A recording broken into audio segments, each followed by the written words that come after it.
Bismillahirrahmanirrahim. Assalamualaikum warahmatullahi wabarakatuh. Halo semuanya, perkenalkan nama saya Siti Aisyah dengan NIM 231402004, Prodi Pendidikan Guru Sekolah Dasar Universitas Trilogi. Di video kali ini, saya akan memaparkan materi mengenai asesmen otentik dengan mata kuliah Pembelajaran terpadu di sekolah dasar dengan dosen pengampu Ibu Febrianti Yuli Satriani, SPDI MPD.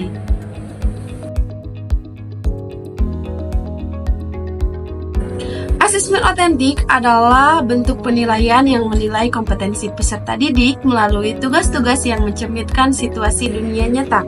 Penilaian ini mendorong siswa menerapkan pengetahuan, keterampilan, dan sikap secara terpadu. Contohnya seperti proyek, portofolio kinerja, praktik nyata, dan refleksi diri. Kemudian, pembahasan selanjutnya yaitu mengenai jenis-jenis penilaian otentik. Penilaian otentik memiliki beberapa jenis utama yang umum digunakan dalam pembelajaran. Di antaranya yang pertama, asesmen kinerja, yaitu penilaian yang berbasis aktivitas nyata yang menunjukkan keterampilan siswa. Dan yang kedua, ada asesmen proyek. Nah, asesmen ini adalah siswa melaksanakan proyek tertentu yang melibatkan perencanaan, pelaksanaan, dan evaluasi. Dan yang ketiga, yaitu asesmen portofolio, berupa kumpulan hasil kerja siswa yang didokumentasikan dan dievaluasi secara berkelanjutan. Dan yang keempat, yaitu asesmen tertulis. Meskipun berbasis teks, penilaian ini tetap berfokus pada penerapan konsep dalam kasus nyata. Dan yang kelima, yaitu asesmen diri, di mana siswa mengevaluasi capaian belajarnya sendiri. Dan asesmen yang terakhir, yaitu asesmen sikap, di mana asesmen ini mengukur nilai dan sikap siswa selama proses pembelajaran. Selanjutnya yaitu mengenai teknik dan instrumen penilaian. Dalam pelaksanaannya, penilaian otentik membutuhkan teknik dan instrumen yang tepat.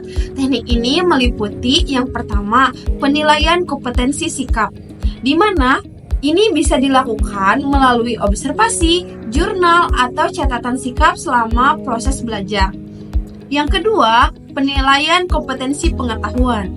Penilaian ini dapat berbentuk teks tertulis, diskusi, atau wawancara berbasis studi kasus.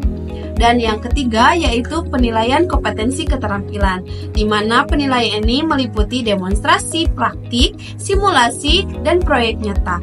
Instrumen yang digunakan diantaranya adalah rubrik, lembar observasi, dan jurnal refleksi yang mempermudah pendidikan dalam menilai secara objektif. Nah, pembahasan selanjutnya yaitu mengenai pengelolaan dan pemanfaatan hasil penilaian. Hasil penilaian yang diperoleh dari proses asesmen otentik perlu dikelola dengan baik. Pengelolaan hasil penilaian mencakup proses sistematis untuk mengumpulkan, menganalisis, dan menggunakan hasil belajar siswa. Tujuannya untuk meningkatkan kualitas pembelajaran, mengukur capaian tujuan, dan membuat keputusan tepat terkait perbaikan pembelajaran. Pemanfaatan hasil penilaian ini juga penting untuk membantu guru dalam menyusun perencanaan, memberikan umpan balik kepada siswa, serta melakukan tindak lanjut terhadap proses belajar yang sudah berlangsung. Sebagai kesimpulan, penilaian otentik merupakan bentuk evaluasi yang menyeluruh dan bermakna. Tidak hanya mengukur aspek pengetahuan, tetapi juga keterampilan dan sikap dalam konteks nyata. Dengan demikian, penilaian ini mampu menghasilkan informasi yang lebih kaya dan akurat mengenai perkembangan siswa. Mungkin cukup sekian yang dapat saya sampaikan. Mohon maaf bila ada kesalahan. Wassalamualaikum warahmatullahi wabarakatuh. Terima kasih. Sampai jumpa.